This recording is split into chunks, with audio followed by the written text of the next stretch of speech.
Hello, everyone. I'm Beck Jordan-Young, Interim Director of the Barnard Center for Research on Women, also known as BCRW. I'm delighted to be welcoming you to tonight's discussion on You Only Get What You're Organized to Take by the Reverend Dr. Liz Theoharis and Noam Sandweiss-Back in conversation tonight with Aaron Scott and Ciara Taylor. I want to offer a few quick notes on accessibility and gratitude, starting with a land acknowledgement. Tonight's event is taking place online, but we are all physically located someplace, and we recognize that all land is Indigenous land. Barnard College is located on the traditional and unceded territory of the Lenape people, and we honor their past, present, and future on this land. In terms of accessibility, you can find a link to access live transcription for this event directly under the video on the BCRW event page or in the YouTube video description. Thank you to Marie Villarreal from Total Caption for providing the live transcription. Our ASL interpreters for tonight's event are Vania Molinedo and Kaylee Collins, from Coco Language Advocacy and Consulting. We're so happy to be working with both of you again, and we thank you for providing this essential service. Tonight's event will take place for 1.5 hours, ending at 7:30 p.m. Eastern Time. If you have a question for the speakers, you can type it into the YouTube chat. We'll be collecting any questions there for the Q&A that will take place towards the end of the discussion. I want to thank the staff of BCRW for making this event possible, including Hope Dector, Kelsey Kitsky, Pam Phillips, Margot Kotler, Sandra Moyano, and Eugene Kreitzberg. This event is dedicated to bringing Liz and Noam's book, You Only Get What You're Organized to Take, to a wide audience, and you may purchase a copy directly from Word Up Community Bookshop through the link in the chat, where you will also find a promo video about the book. Before going further, I'll share a few thoughts on academic freedom.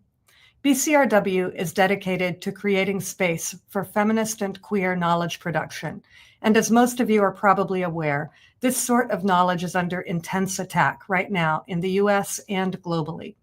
As an academic research center, BCRW follows principles of academic freedom with our research and our events. More than just freedom of speech, academic freedom broadly is the principle that academic spaces should be places where we can push the boundaries of knowledge without fear of reprisal or censorship.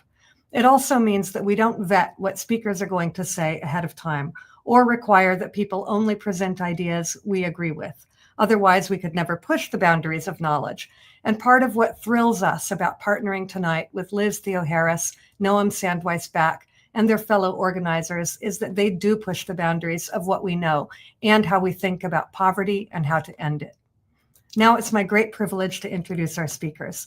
I can't possibly share all of their amazing accomplishments, but you can read more about the speakers in their bios, which are linked in the chat. The Reverend Dr. Liz Theoharis is the co-chair of the Poor People's Campaign, a national call for moral revival, with the Reverend Dr. William J. Barber II. She is the director of the Kairos Center and a founder and the coordinator of the Poverty Initiative. She has spent the past 2 decades organizing amongst the poor in the United States, working with and advising grassroots organizations with significant victories, including the Coalition of Immokalee Workers, the Vermont Workers Center, Domestic Workers United, the United Workers Association, the National Union of the Homeless, and the Kensington Welfare Rights Union. She has led hundreds of trainings, Bible studies, and leadership development workshops, spoken at dozens of conferences and keynote presentations across the US and globally, and published several articles and book chapters sharing her vision that poverty can be ended and that the poor can be agents of social change. Liz received her doctorate from Union Theological Seminary and is an ordained minister in the Presbyterian Church, USA. Noam Sandweiss-Back is the Director of Partnerships for the Kairos Center for Religions, Rights, and Social Justice, and the co-author with Liz of You Only Get What You're Organized to Take. His political work has taken him from Jerusalem to Louisiana, and he now works with leaders across the country to support movements for social, racial, and economic justice. Noam sits on the board of the International Network for Economic, Social, and Cultural Rights. Noam is also wonderful in a singing circle. Aaron Scott serves as the Episcopal Church's first gender justice staff officer, supporting LGBTQ+ and women's justice initiatives church-wide. Prior to this role, he served as coordinator for the Kairos Center's Countering White Christian Nationalism initiative. Aaron was also the co-founder of Chaplains on the Harbor, developing a base of more than 500 poor, unhoused, and incarcerated leaders in rural Grays Harbor County, Washington, through projects of survival and political education. His first book, Bring Back Your People, 10 Ways Regular Folks Can Put a Dent in White Christian Nationalism, was published by Broadleaf Books early this year.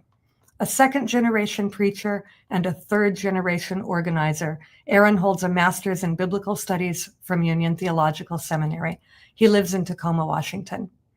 Ciara Taylor is the cultural strategies organizer and educator for the Kairos Center, working across the program areas of culture and communications and poverty, scholarship, and leadership development to help produce cultural resources, develop curricula, and build network relationships that will shift the narrative about racism, poverty, ecological devastation, militarism, and Christian nationalism, and build power among poor and low-income people across the country and world.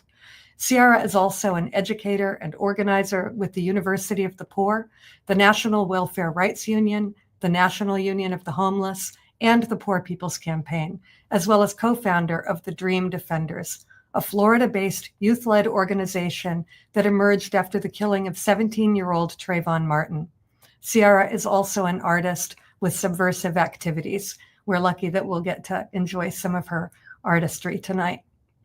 Before we move to our discussion, I'll share a clip from Voices of Resistance, a video that was created at a cultural organizing retreat hosted by the Kairos Center and the New York State Poor People's Campaign at Bethany Arts Community in August 2024.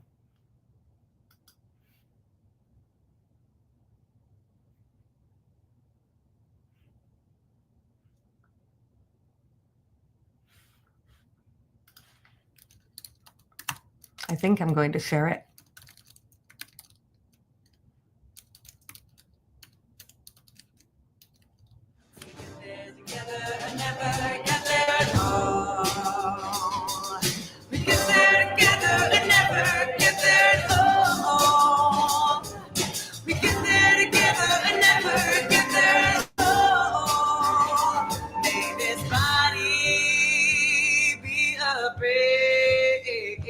For the healing of this land, may the river flow through us, cleansing greed from our hands.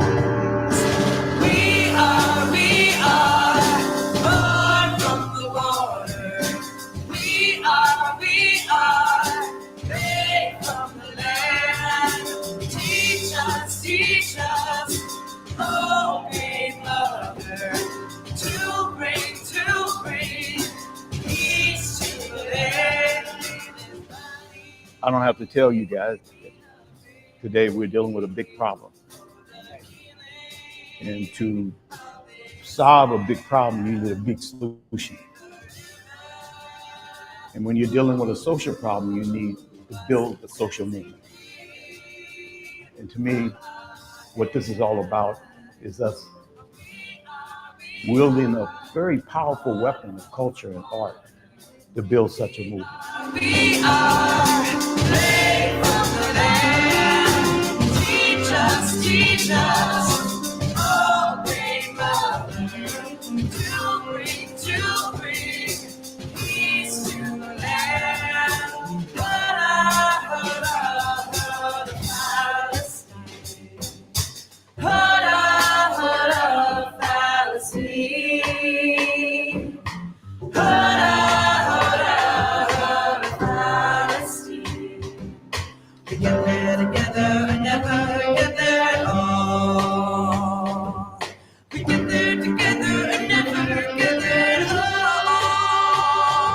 Hey, yo, we must rise.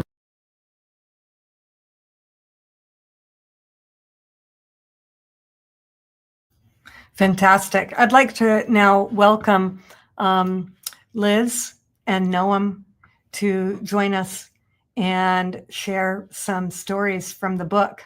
If we can get Liz on screen, that'd be great.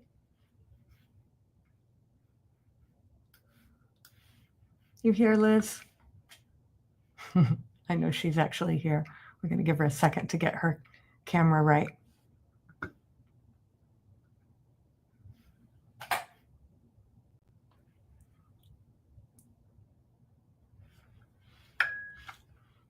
Okay. Well, if we can't get Liz on, I know, Noam, you have a story that you'd like to share, and we might be able to start with that one. What do you think? Happy to roll with whatever we need to do. Okay, great. So I know that when we were talking about the event, you mentioned a meeting that you were having in 2019, where the Poor People's Campaign went to visit some Congress people. And I think that would be a great place to, I don't know if you want to read from the book or just tell the story, but I think that'd be beautiful. Sure. Well, it's really a delight. I just wanted to start by saying it's a delight to be here. Beck, thanks for hosting us.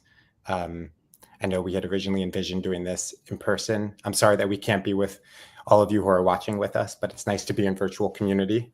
And yeah, you know, this story, which opens the second chapter of our book, felt especially sort of prescient and relevant in this moment. I know probably folks have been following the news of the last weeks, and even just today in Congress, the passage in the House of Trump's so-called big, beautiful budget bill, which, if it passes the Senate, will mark one of the largest, gutting of social programs in modern American history.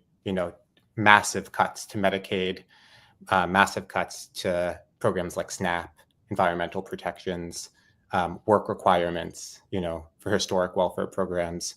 And on the backs of the poor, funding for war and militarism, expansion of the immigration police state, and the centerpiece of this bill is enormous tax breaks for the wealthy. So we have just this like extraordinary attack on the poor in this moment, and really on like so many of the institutions that make up our society. And so in this moment today, I just thought it might be useful to share an experience that we had in Congress a couple years back. So yeah, maybe I'll just share a few paragraphs in the book. Yeah, that'd be great. Great. Okay.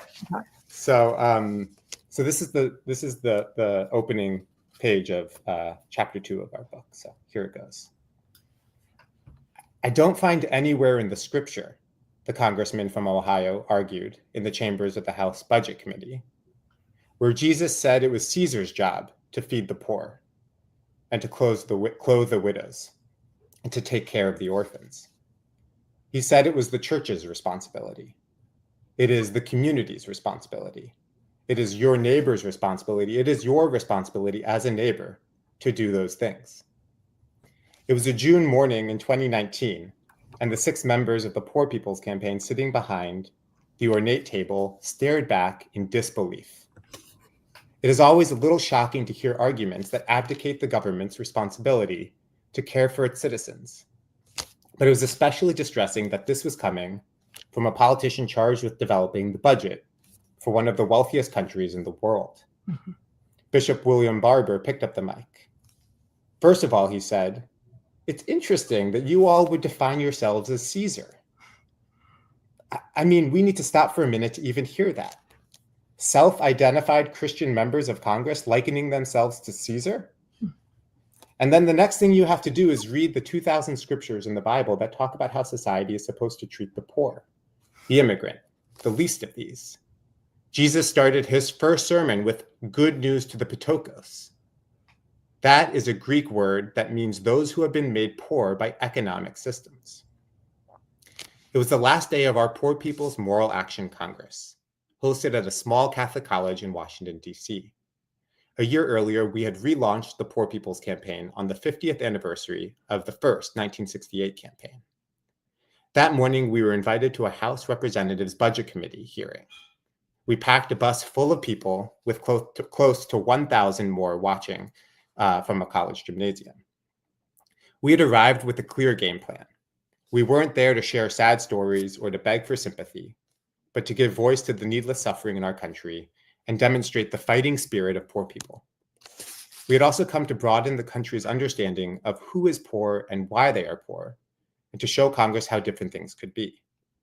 The day before, we had released a report, The Poor People's Moral Budget, which detailed the many troubling ways our public money is spent: funding for war, mass incarceration, deportations, fossil fuel subsidies, tax breaks for the wealthy, and how our society's abundance could be used to abolish poverty through a few key policy shifts. The title of our report reflected our belief that government budgets are never objective or apolitical. Every line item in every budget is more than just an administrative detail. It is a declaration of moral priorities. We had done the math, and we were prepared to defend our case in the language of cold, hard numbers. But no amount of accounting could fully capture the fundamental point we had come to make: that behind the obfuscation of spending and saving, there are real lives, beautiful, complicated, invaluable lives that are broken and cut short when they aren't prioritized in our nation's budget.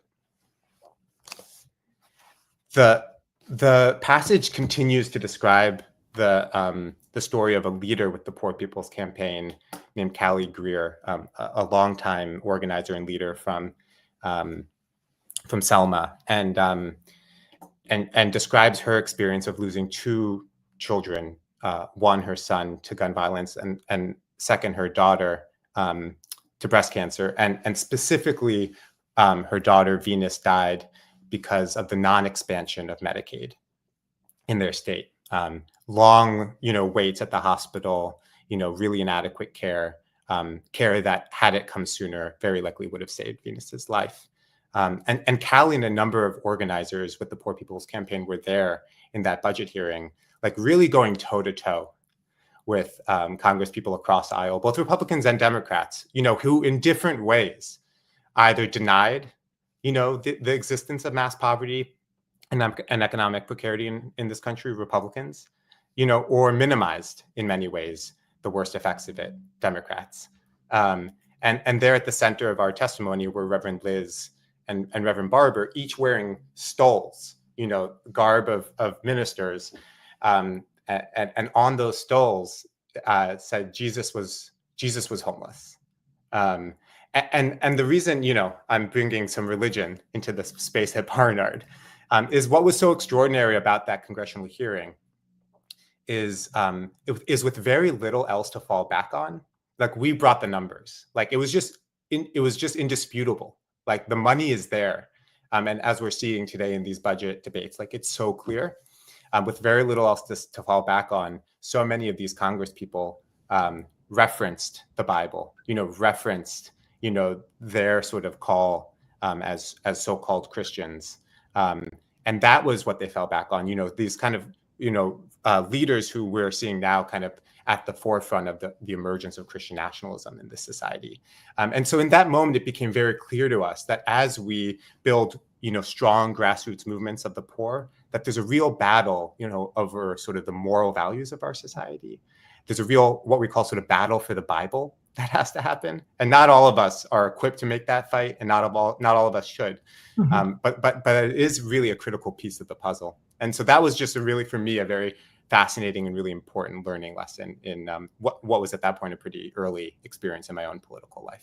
Thanks, Noam. And I want to bring something up, and this will bring Liz into it too, which is I was looking at the news about today's bill, and I noticed that one of the key myths that you address in the book, which is that poor people are lazy, and you put it into it, that poor people are lazy, crazy, and stupid. That's the myth, right? And that myth is woven throughout this new bill that was passed today. The idea, and in particular, we see that myth all the time in work requirements, in the language around work requirements that are actually impossible to fulfill often for the very people that are trying to access the benefits. So in this case, both Medicaid has many difficult, even impossible work requirement hurdles have been put on there that we know from current policy and the past make it extremely hard for people with disabilities, people who are actually sick, people who need to access health care to get those benefits. And the same thing is true with SNAP, or what's popularly called food stamps, right? So I just wonder if you want to say any more about where else you might see that, or where you see other of the myths that are through this budget today. Although I know we want to talk a little bit more about some other stories from the book too, and we could also come back to this. No, I appreciate that. Liz, I wonder if we bring you in. I'm just curious if you wanted to speak to, I know you've been tracking the news closely over the last few days. Yeah, it's really great to be with folks, and sorry about that technical difficulty, but thanks so much to Barnard for this beautiful event. I mean, I think actually it ties, directly to some of the other stories, in this book, because really the precursor to many of the things that are happening in this budget, many of these myths and stereotypes and, hateful, divisive, both narratives and then policy that backs those up, the roots of them are in the past decades of this really war on the poor, and the war on marginalized people. And so, I mean, I think what we're seeing, for instance, in this budget conversation is, is this idea that trickle down works, or this idea, in fact, that it's really about the rich and then the rest of us don't actually matter. And so I think, in terms of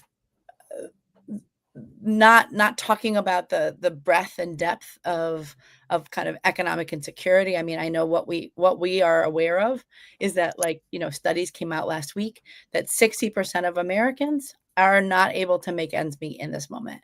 And so to see Congress pass, or the House at least pass, a budget that is going to, throw tens of millions of people off of Medicaid, that's going to throw tens of millions of people off of food benefits, that's going to, eliminate kind of housing first, and is going to, put the country in billions of dollars of debt, just because of tax cuts for the rich.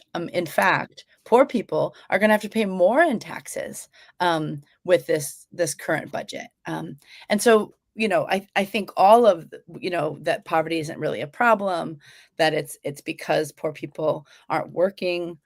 I mean, and many of the people that are in political power in this moment actually describe the poor as parasites, actually talk about making biofuel out of impoverished people. I mean, really scary, really violent, really horrible, kind of these stereotypes on steroids kind of stuff. And I have to say, we have seen over the past couple of decades the roots of all of it. And so, yes, indeed, work requirements don't work. Yes, indeed, actually, it benefits our society if everyone has healthcare, not just the folks that don't have healthcare getting healthcare. It makes a healthier society for even higher income people. And so, it's a mess. But where we look in this moment is to movements for justice at the bottom, at the margins of society, who have always made a way out of no way, and who have some real lessons for this moment. Thanks, Liz. It's always inspiring to hear you talk about what's happening and what could be happening. I wonder if we could still do one more story from the book, and then I think we can squeeze some of that time somewhere else, because I would love to hear you tell another story from the book. Awesome. The one that comes to mind is actually from when I was a college student. We start the book off actually with the situating of the fact that when I was a college student, I found myself working a job where I got to help check out the community service vans, and lost the van seats. and had a chance of going throughout the city of Philadelphia, living in homeless encampments with unhoused families, moving families from those encampments into abandoned churches, and starting a debate of the role of faith and religious institutions, but also the specific role that young people and students can be playing in movements for justice. We were able to really draw connections between, the struggles that were happening on campus at the time. Some of it was around the precursors to a lot of this anti-immigrant rhetoric. Some of it was around attacks on LGBTQ folks and women, and the struggles of poor and low income families, and so right when the shelters were full, and moms and their babies were being told to go sleep in their cars under bridges, students and unhoused and poor families were able to kind of find and build community, come together, and say it doesn't have to be this way, and then take over, some of the institutions that were there in society, that were not serving the needs and interests of people, and so in one case, we moved into an abandoned church. From there, we identified abandoned, federally owned houses, and moved families in, doing what we call housing takeovers. Really an activity that unhoused people, or that people on rent strike, or folks that were going into foreclosure or eviction, were already doing, but we organized it and politicized it.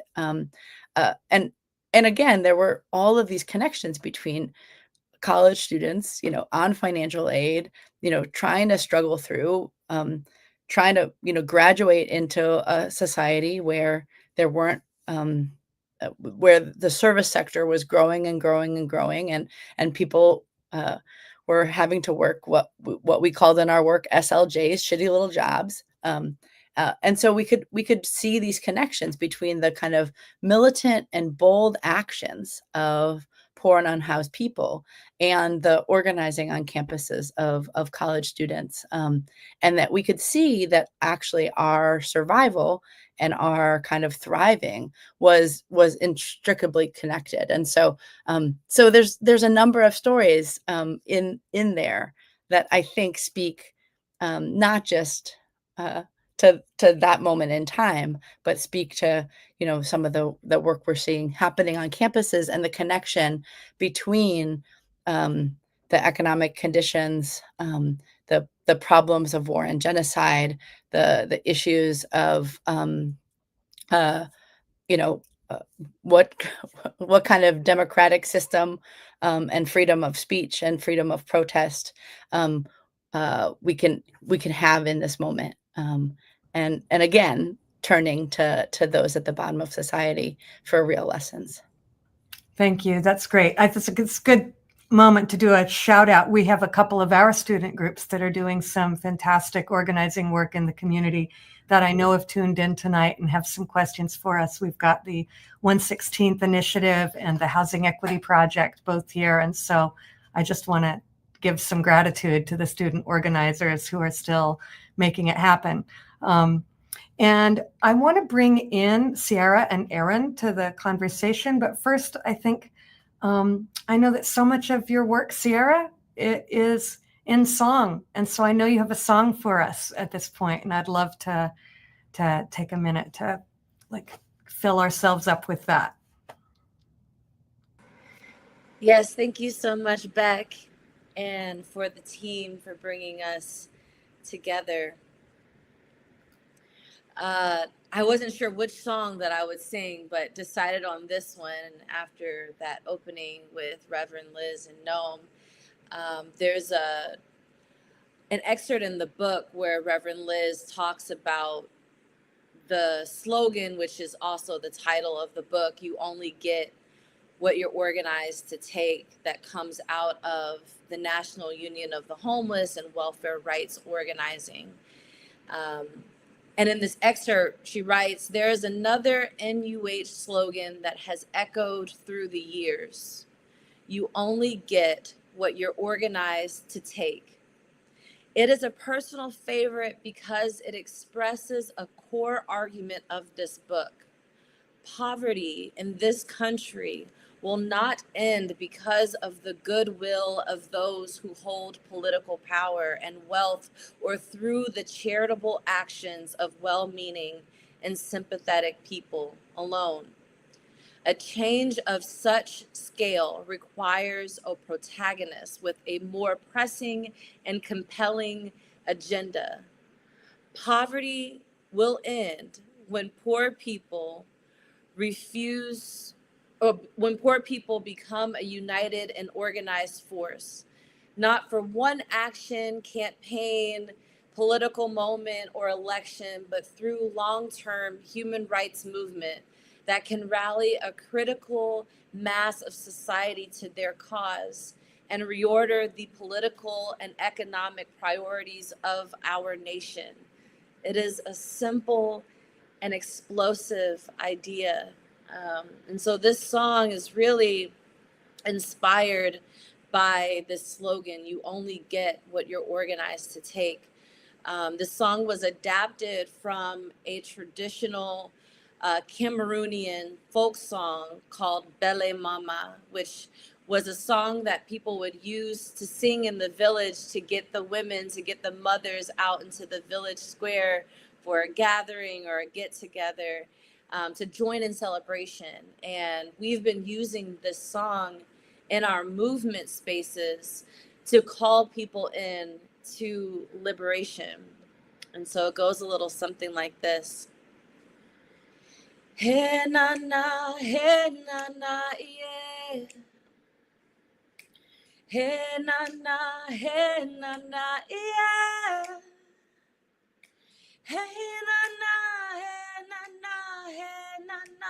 hey na na, hey na na, hey na na, yeah. I wish I could see you and that I could sing alongside you.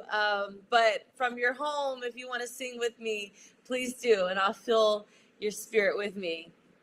You only get what you're organized to take. You only get what you're organized to take. You only get what you're organized to take. You only get what you're organized to take.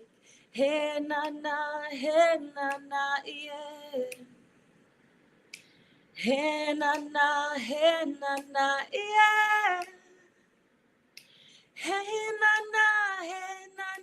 hey na na, hey na na, hey na na, yeah.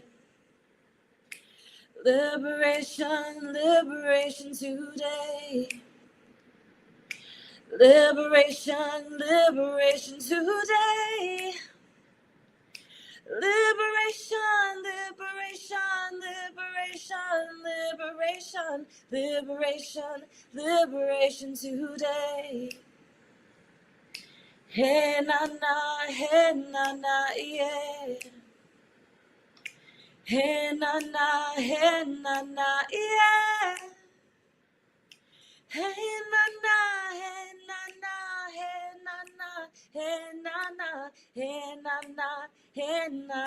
yeah. I need you to survive. I need you to survive. I need you, I need you, I need you, I need you. I need you to survive. Hey na na, yeah. Hey na na, yeah. Hey na na,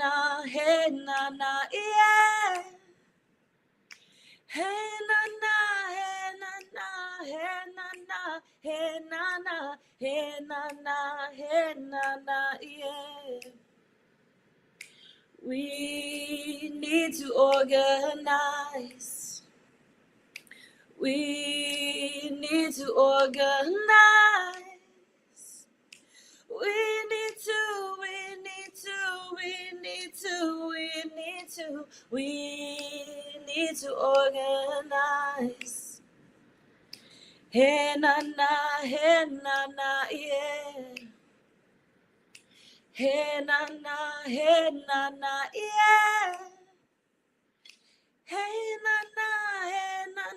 hey na na, hey na na, hey na na, hey na na, yeah.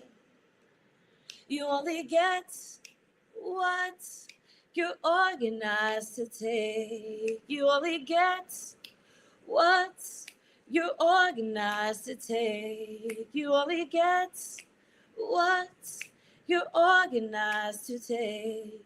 You only get what you're organized to take. Thank you. Thank you, Ciara. It's always beautiful to hear you sing. You know I was over here harmonizing with you the whole time. You can count on it, right? Great. Well, let's bring everybody on screen and let's have a discussion with Aaron and Liz and Noam and Ciara. I'm so excited to have all of you here. It's been a real privilege over the last year or so to get a chance to be in organizing spaces with all of you, and it's so I'm really looking forward to just talking a little bit. I wonder if you want. I mean, I have, as you know, I have some questions for you, and maybe it's good to just launch into those questions and see where the discussion goes from there, right? So I'm going to start with, let me come over here. I'm going to start with a question that for you, Ciara, because you just sang for us, and we see and know that you're a powerful performer, but I know you're also an amazing song teacher and leader. I'd love to hear your thoughts on the role of culture in movement building.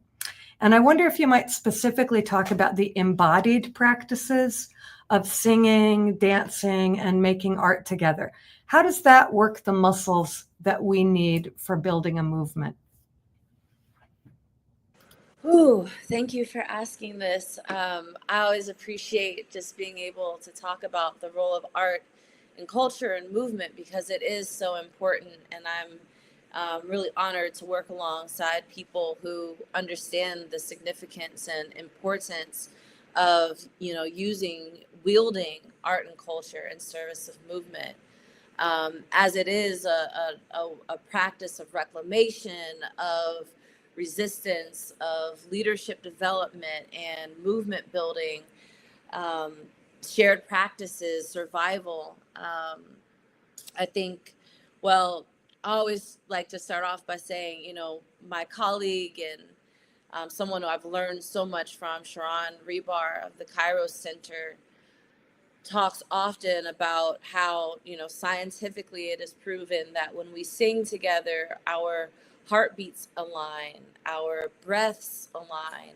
It's a way for us to be grounded in the moment and the place, space, the timeline that we're in together. And when we're living in a society that is ruled in such a way that seeks to divide and manipulate and tear us apart, being able to engage in a practice like singing, like collective art making is so crucial.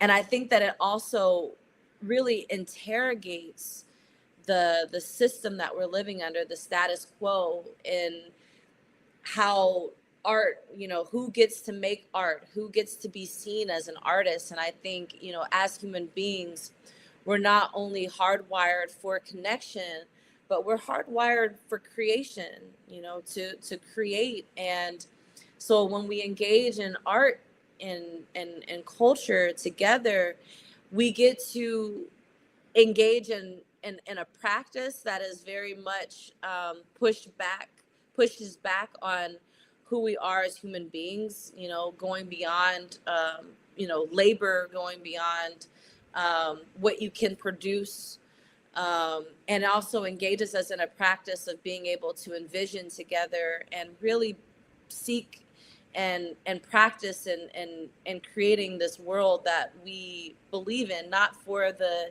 hereafter, not for beyond the pearly gates, but in the here and now, in this realm, on this earth. And I'll close I'll close here because I could just go on forever, but I feel like I really fell in love with Reverend Liz, actually, as a cultural worker, as a faith leader. It's one thing to, learn about this history, this incredible history of organizing that Reverend Liz has engaged in, but her as a theologian, I got to witness that firsthand. We were holding this school with workers throughout the South. And, I'm thinking that if we're holding a school and we're doing education, you have to throw out these huge words and theory and, all this. And I remember it was one afternoon and Reverend Liz came in and actually engaged in a Bible study. And people who hadn't spoken up in class or in the sessions before started to speak up, started to engage. And I think that that's really the role of art and culture, is as an invitation to bring people in who are often marginalized and pushed to the side and forgotten, to engage them in the practice of being present, and thinking for ourselves, and engaging in the questions of the day, and really just sort of pushing, reorienting our narrative around who are the poor and what are we capable of. And we're so smart, we're so strong, and we can and we have built movements before, and we can build a movement to end poverty, because we have within us what we need. That's great. I love that. That fits so well too with, I've had the chance to be around a lot of amazing artists in the last few years. And one of them said to a group of people I was with once that, that especially in the US, we have this myth that, like, to be an artist, you have to have the whisper of God in your ear. Like, that's something that just a few special people get, instead of recognizing that it's our birthright. We all get to, it's part of what it means to be alive and be a human. And that's the same thing in organizing, is that right to take up space and be creative. I love it. Thank you so much. So I have I think, Aaron, I'm going to give my next question to you. This is it's a time of such vicious attacks on queer, lesbian, gay, and especially trans people. And these attacks are now endorsed by the highest levels of our government. But tragically, they're also coming from within the ranks of churches, feminist movements, and other spaces that present themselves as oriented towards love and justice and rights and so on. What lessons can you offer to organizers right now to help us resist this particular form of divide and conquer, the scapegoating of trans and other queer people? And why is defending the rights of LGBTQ people essential to a poor people's movement?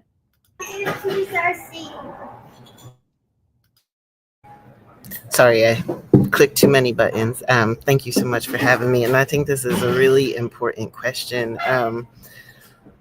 Queer and trans people are poor people, right? In large part.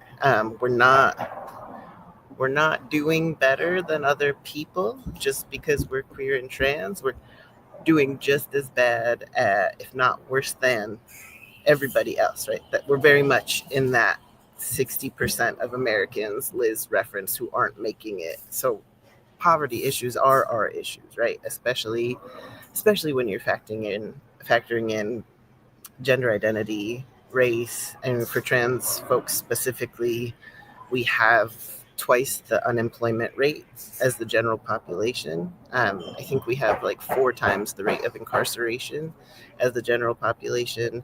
We serve in the military at double the rate of the general population because we are poor. And we know, right, some of that poverty is due to family rejection. Some of that is systemic discrimination, which of course is getting much more violent. But the single biggest predictor for whether LGBTQ plus people will end up poor is if we are born into poverty. That is the biggest driver. So what's pushing us into poverty and all the crises that entails, right, is that we live in a society that allows people to be born into poverty. And so we can't like tell ourselves, well, what we need is to be poor at the same rate as everybody else. That's not a winning strategy for us. That's not a winning strategy for anybody who's struggling.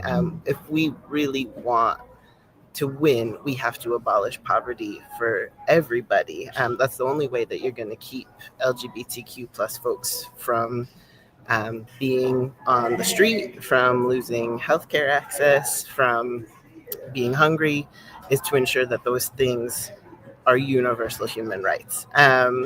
And for me, like, fundamental organizing strategy for how we do that is that we as LGBTQ plus people have to be deeply embedded in poor people's movements everywhere, in every state, in every community. And this might be a good time.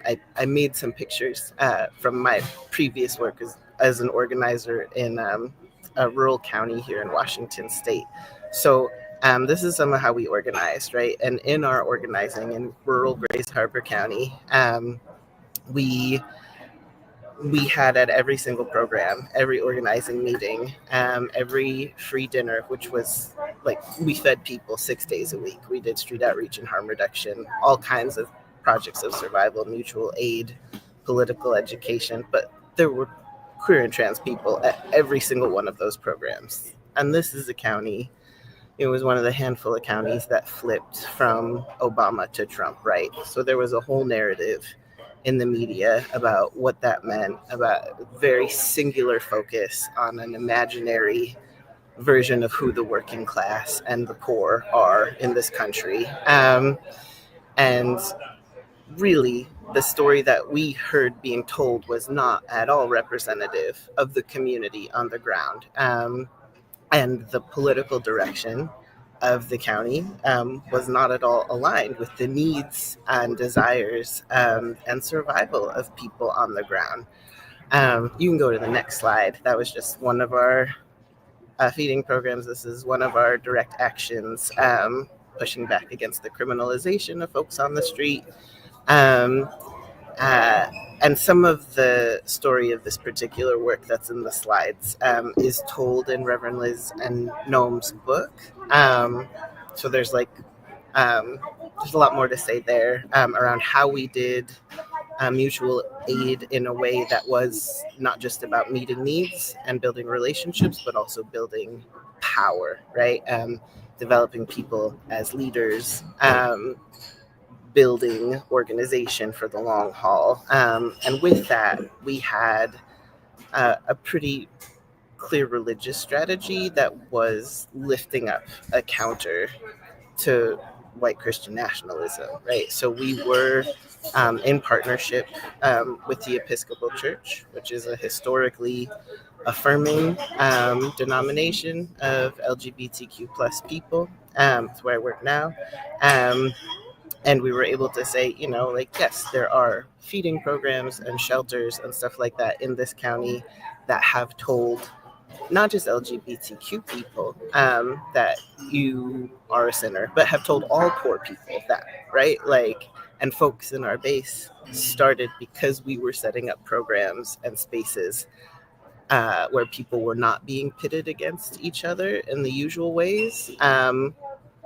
They had that experience first of being able to be in community in a different way. And that made a lot of different kinds of organizing possible. And I'll just close with one story that I like about this is there was a shelter, a very reactionary far-right Christian shelter in town. And they were not allowing LGBTQ folks to stay at the shelter. But they also were like kicking other people out for all kinds of things, right? For swearing, for like smoking cigarettes outside, for coming in 15 minutes late. And so nobody really liked them. But it wasn't until we started being able to like create these spaces with folks about what would include everybody and what would be a real solution here, that one of the older guys who had been on the street, who had been in a previous lifetime a hitman, and was pretty grizzled and really like just not somebody that you would read immediately if you were stereotyping people as someone who's very affirming of LGBTQ folks. And he found out he had been kicked out of this Christian shelter. And then he found out that they were also discriminating against unhoused LGBTQ folks. And he was sitting in our program one day and he's like, well, I guess I have to be okay with gay people now because the shelter threw me out and they threw gay people out and I don't like this shelter. And so basically anybody who is being harmed by them is also on my team. Like those very concrete experiences do half of our organizing for us, I think. But I'll stop there. And more pictures. Yeah. Yeah.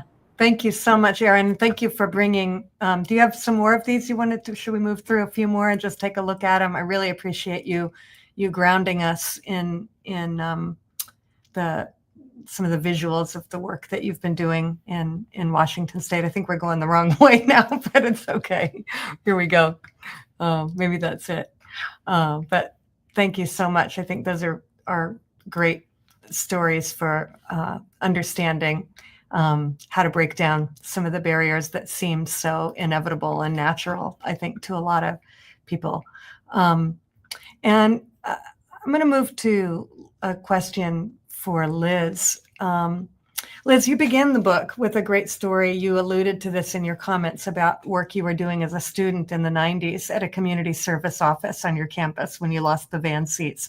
But I especially love in that section of the book where you drop a fact in that one year you used a student research grant to buy bolt cutters and other supplies for a housing takeover. And then you reported that purchase on your expense report. I can't imagine that getting through a campus budget administrator now. You and I've had a chance to talk about the environment on campuses now, and student organizers are in a very different position than I was in the 1980s or you were in the 1990s. Our student protesters are being so bold and brave right now, even in the face of real repression. And we all know Barnard and Columbia have been especially harsh on our anti-war student protesters, suspending and expelling students for things like sit-ins that used to be very low risk for students. So I'm curious about whether this student mobilization that we're seeing here also translates to the movement against poverty. How much student involvement are you seeing with the organizers and specific campaigns you're connected to around the country? So I feel like, as a 49-year-old woman now, that the message that we should be speaking out into the highways and byways is that the kids are all right, that students are leading the way, and they're in the forefront of all of the most transformative change. And I thank the students at Barnard and at Columbia, and we are with you, and will continue to hold up and support those struggles, those fights, because it is connected and it's in the forefront of us building the world that we all need. And so I when I look around, when I travel around, when I'm on campuses, when I'm in communities, it's young people, some of them college students, some of them not in college, but of the same kind of generation, who I think are doing bold, and beautiful organizing and making the connections. I think it wasn't an accident in the Gaza Solidarity encampments last year that so many, low-income students of color, folks that were engaging in mutual aid in the community and on campus, we're also making the connections and continue to make the connections and ask all of us to continue to make the connections between war and climate and systemic racism and the impoverishment of more and more and more people. And so I am seeing a powerful organizing, whether it's low-wage workers that are organizing. I mean, the Fight for 15 and some of the other kind of organizing at Amazon or in some of the big box stores, some of the boycotts of Target right now. I mean, this really, like, who's in the forefront of this is young people, as students, making again the connections, and serving the kind of punishment that's coming back for being out there. I mean, whether it's the Amazon and Starbucks workers who lose their jobs because they're, calling out some of the biggest corporations to ever exist, that they can pay their workers a living wage and they can stop funding killing and violence. Those folks are feeling the brunt of it, as well as students on campuses that are making connections again between how the workers on their campuses are paid, how they're paid, and other issues. And so, again, the kids are all right. Like, there's beautiful organizing, and it means that we have a hopeful present and future. But it's not easy, and so we have to hold up those young people, those students, and appreciate the work that is being done. Yeah, great. I agreed. Thank you. And I'm realizing that, I want to hear from all of you. We're going to have some time to talk together about these things. But before we do that, I have a question for Noam, and then I have a question for the whole panel, and we can loop a bunch of things back into that. But I want to just say, Noam, I feel like it might be the case that we've even spoken about this somewhat in the past, maybe not. But anyway, so here's my question. I know that you think a lot about ethical relationships with other organizers, as well as about the broad moral and ethical obligations that call us to work together to end poverty. I'd love to hear your thoughts on what it means to you personally to be part of a movement that's not just for poor people, but led by poor people, especially as someone who has relative privilege. As a college-educated, cisgender, white man, how do you see your role in this work? And what are some of the specific lessons you've learned about how to be in real coalition and solidarity with poor people? Thanks for the question, Beck. The benefit of having written a book is you put a lot of words together in a very specific order. I kind of feel like sometimes I've used all the words I know writing this book. A passage just came to mind as you were asking the question. I was wondering if I could just read a very short piece and then. Yeah, that's perfect. That'd be perfect. Cool. So this is right at the end of the book. And you don't really need to know the context too much, but here goes.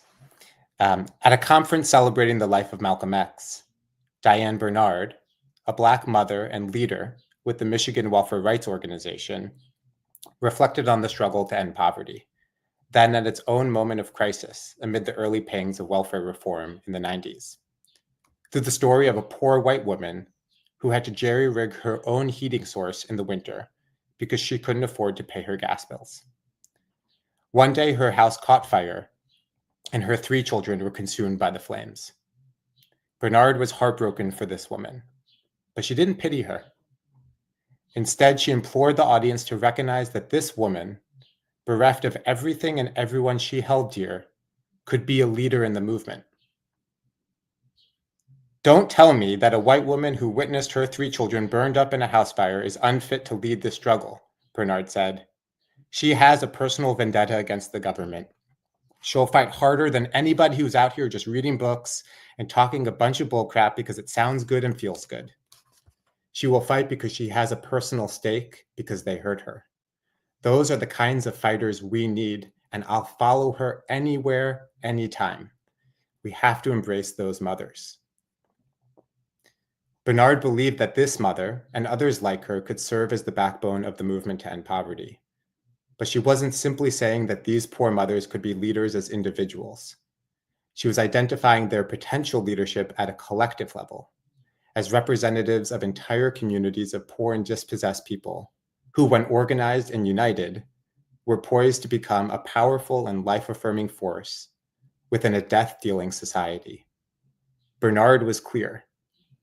If the abolition of poverty and economic exploitation is our North Star, then the unity and leadership of the poor is our pathway.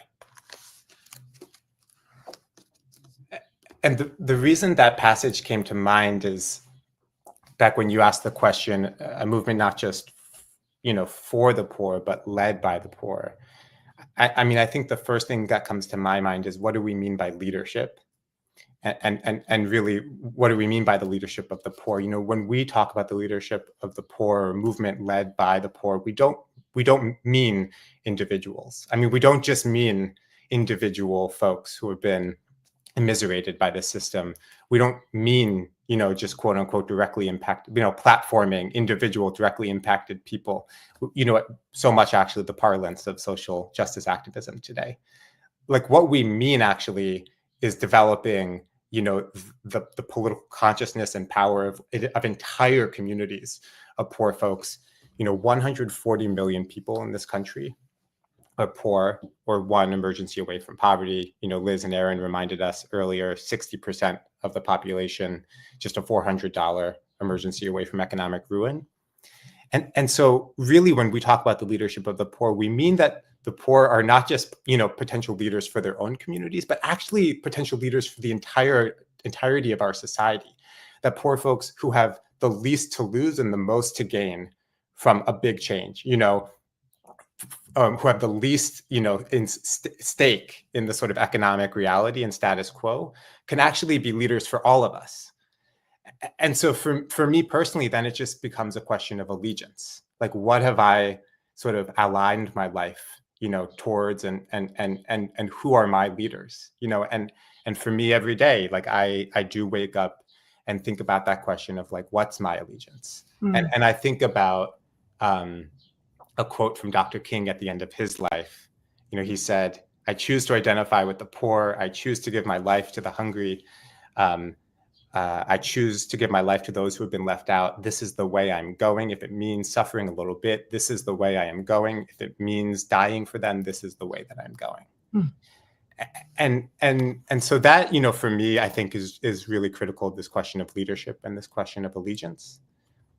And I think also then when we say a movement led by the poor, we also, like, the second clause of that is a movement led by the poor and open to all. Mm-hmm. Like we need powerful, broad social movements, powerful, broad movements. And it's so clear in this moment of rising fascism, like we need a movement that can hold the indignation and imagination of like everyone who needs to be a part of that movement. But like the question then is like, what's the social force that can animate that social movement? And for, from our assessment, it's like those whose backs are up against the wall and who have no choice but to push, like that's the animating social force of a movement. Like for folks who the question is not just a matter of is this the right or wrong thing to do, but it's a question of life or death. Like it's a question of survival. That is sort of the animating force of any social movement in history, is folks whose backs are up against the wall. So for me, that's, kind of how I grapple with that question. I think that for all of us, there's a way to fit in. Yeah. And so, yeah, I think there's an invitation to everyone who's watching to think about what are your skills, what are your capacities, what are your gifts, and to think about, where does your allegiance lie? That's beautiful. Thank you, Noam. I'm really glad I asked. That's a great answer. I do have one question I want to ask the panel. We're cutting in a little. I promise, audience, we're going to get time for your questions. I hope you're putting some questions in the chat for the panel, and we're going to gather those and answer them. But I have one question, just because it is the Barnard Center for Research on Women that's hosting this. And so I want to ask, women are overrepresented among the poor of all races, ethnic groups, and ages. And poverty is without a question a feminist issue, but not all feminist organizing against poverty goes to the root causes. For instance, there's a very long tradition of charity-oriented work by women with means. And there are neoliberal forms of feminist organizing that offer solutions like microloans to women that sometimes improve the position of individual women or families, but they can create long-term debt, and they can also feed into mythologies about the deserving and undeserving poor, as recipients for these little loans are selected from much larger poor communities. So my question to all of you is, are there any organizing strategies that you've come across that you'd identify as specifically feminist that are also effective strategies in the work you've done?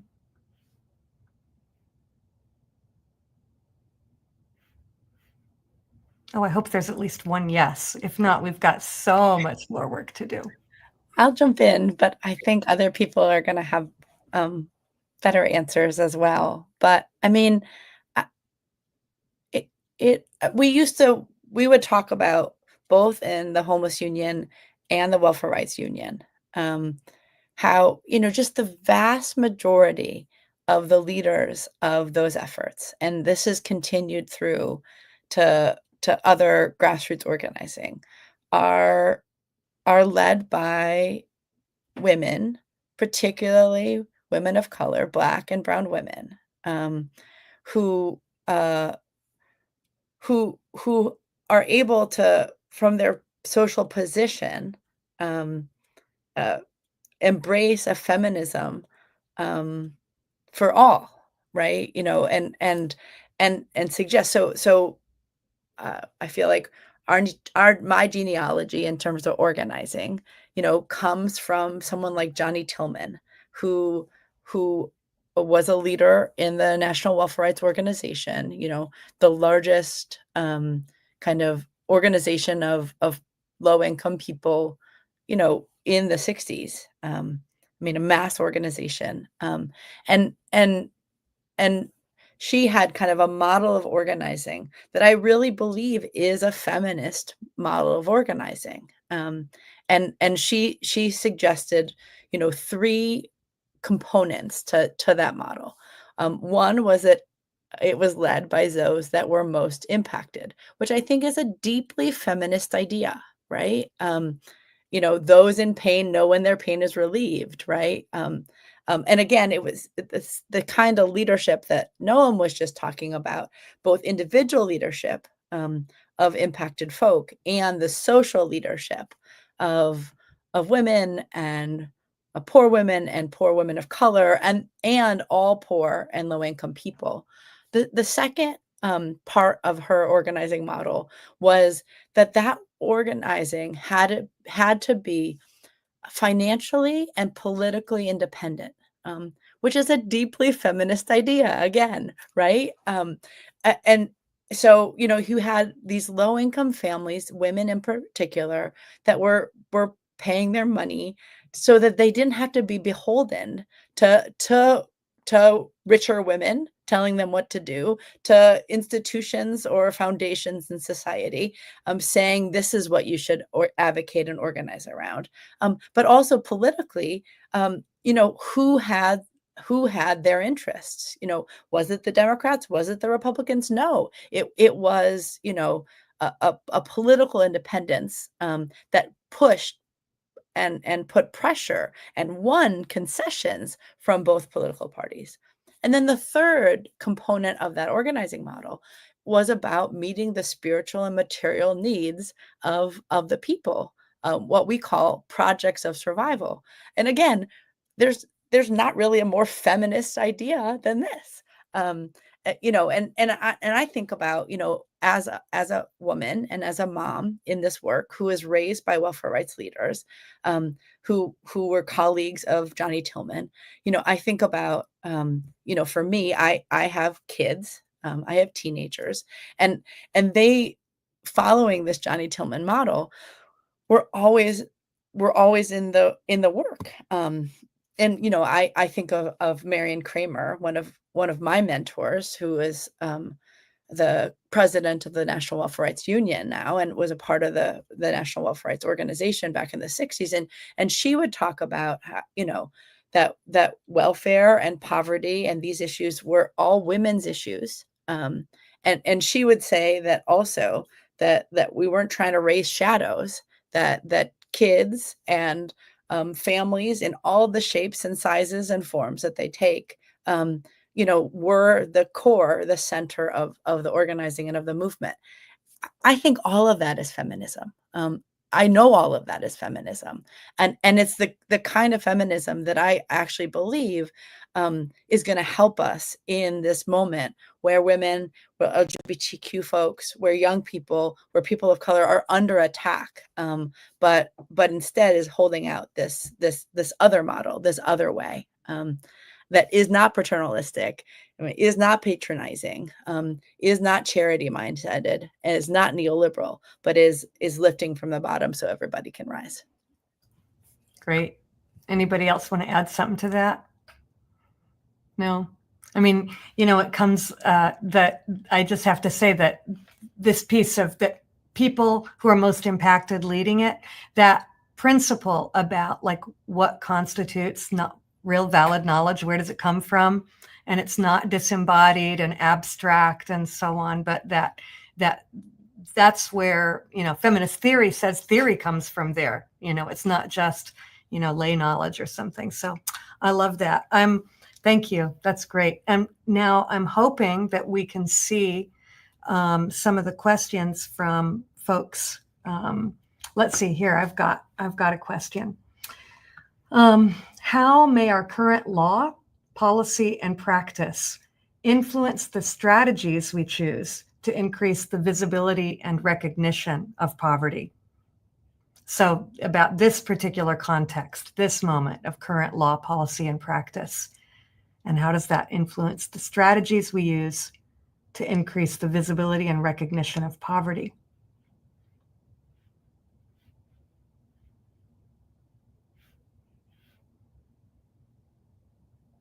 I might let you, if you don't have an immediate thing, I might let you chew on that and give you another one.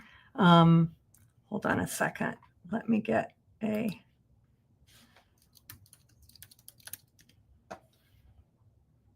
hold on. Trying to get, here we go. Uh-oh, I need more questions, folks. Well, I tell you what, I want to ask each of you, here's a question. This one comes from our fantastic 116th initiative, the student group that is doing beautiful mutual aid work in the community. And they've asked, what can students do to center poor people in their activist work and contribute to the mass movement to end poverty? It's a beautifully open question from the 116th initiative.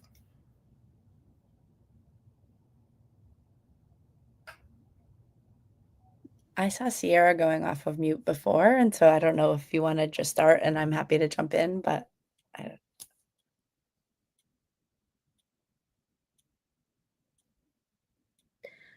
I think I was thinking about our logo, the Kairos logo.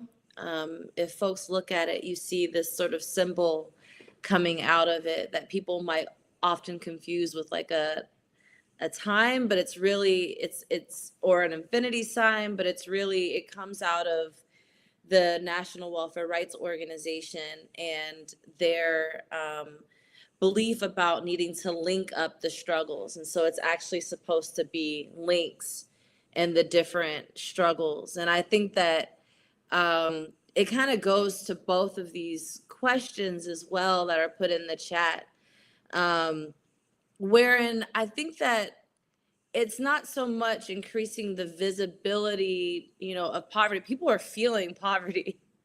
I mean, I go to the grocery store, and every time I look at my grocery bill, like I feel like I'm going to explode, and I know that I cannot be the only one.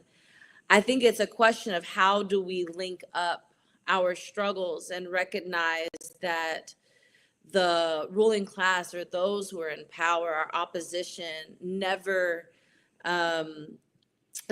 oppresses evenly. And so poverty, the way that it looks and how it's felt, can vary from place to place and instance to instant.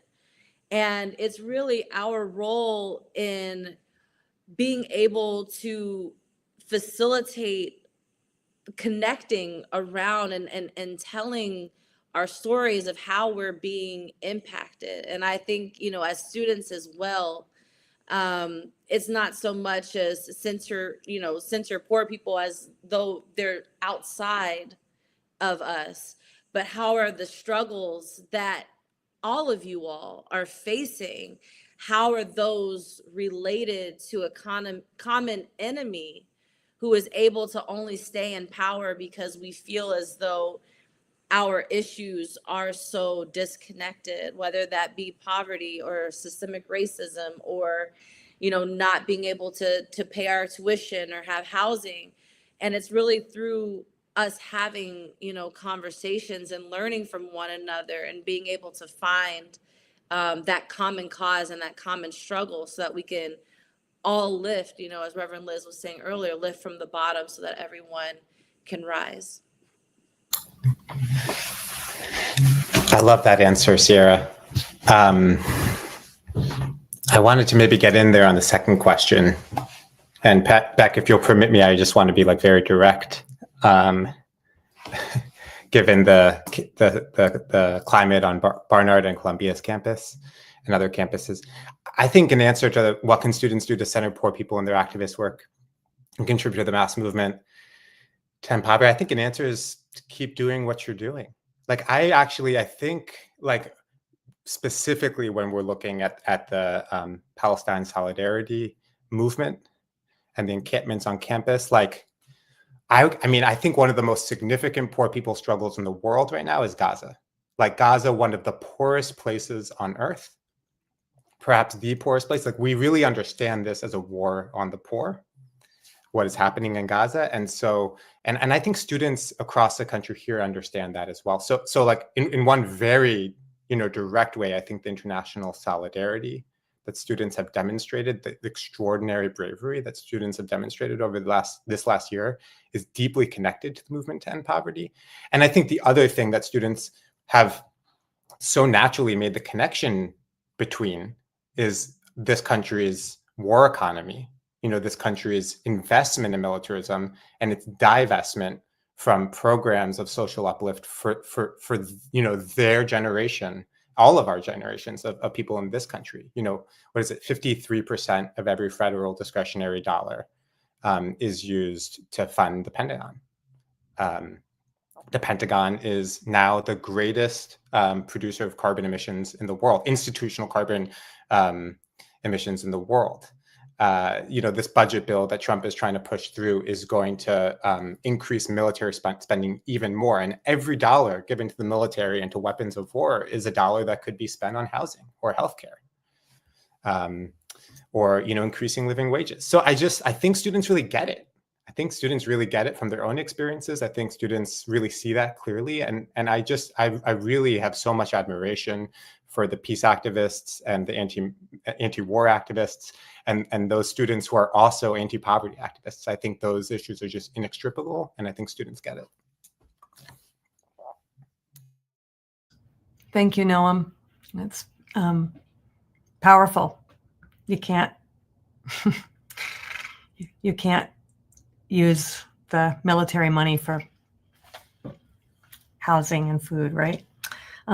So I don't see other questions at this moment. So I'm going to ask, actually, we have a couple of more minutes. I'd like to think for questions. So I'm wondering if Aaron or Ciara, if you want to address that question about students. I know that you've also worked with students, or anything else that we've raised that speaks to you that you'd like to just respond to? Yeah, I think just to piggyback off of what Ciara and Noam shared and the whole conversation. So I was organizing with folks who were unhoused for about 8 years and also incarcerated. And they're just like, so many of those people had been students. Like, some of them had degrees. And I think, so on the one hand, it points to, right, like, what is the real solution to poverty? It's not actually getting a degree. It's not education in and of itself as a magic wand. And so, like, raising that understanding in our organizing about root causes, but also what that also points to is that there's a lot of folks who are catching hell, who are brilliant, like really, really brilliant. And sometimes that's because of some access that they've had, but it's also very much about the experiences that they have had that have shaped their analysis. And I find, as an organizer, that I'm just really, my analysis is sharpened by being in a movement with folks who are seeing what we're up against from the most some of the most repressive angles, right? Like, people who are locked up are able to share information and analysis that the rest of us do not actually have access to. Similarly, folks who are students who have access to institutions of higher education have certain experiences and analysis and resources that they have access to that other folks do not. So I think a lot about socializing our analysis. You're not gonna be able to solve anything with just like analysis that's based off of one demographic of folks, right? Whether that's folks in universities or folks who are locked up or anything. So a really, really broad movement that recognizes the genius that exists across all these other sectors of our class. Thanks, Heron. That's great. Well, this has been an amazing panel. It's been great to have a chance to spend time with all of you and hear your thinking on this. I've been loving the book. I want to remind everybody that there is a link here. Is this showing up weird? I think it might be. It's showing, no? Okay. It's great. Haven't gotten to chance. I just got my hands on it, so I haven't read the whole thing, but almost. So we're delighted to welcome Ciara back to sing us out and send us out. And thank you again, everybody, for tuning in. Please let people know that the recording will be available on our YouTube channel, and so they can keep tuning in, even though they missed it tonight. Ciara? Thank you so much. For the last song, I was just really inspired by this panel and the questions.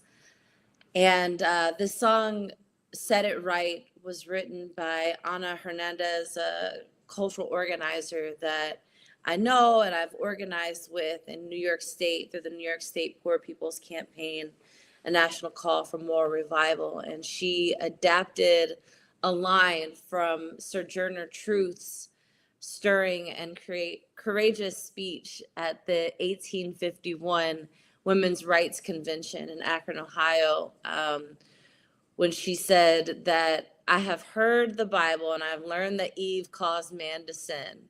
Well, if women upset the world, do give her a chance to set it right again." And we know that there's so many women involved in this movement and setting it right. And so I wanted to just sing us out with this song. There's a great trouble in the land. We're gonna set it right again. There's a great trouble in the land. We're gonna set it right again. There's a great trouble in the land. We're gonna set it right again. We're gonna set it right again. Trouble been brewing too many years. We're gonna set it right again. Trouble's been brewing too many years. We're gonna set it right again. Trouble been brewing too many years. We're gonna set it right again. We're gonna set it right again. We're building a movement across the land. We're gonna set it right again. We're building a movement all across the land. We're gonna set it right again. We're building a movement all across the land. We're gonna set it right again. We're gonna set it right again. You know we're gonna set it right again. Thanks. Thank you, Ciara. That's gorgeous. Thank you all so much. Good night, everybody. Thanks for joining.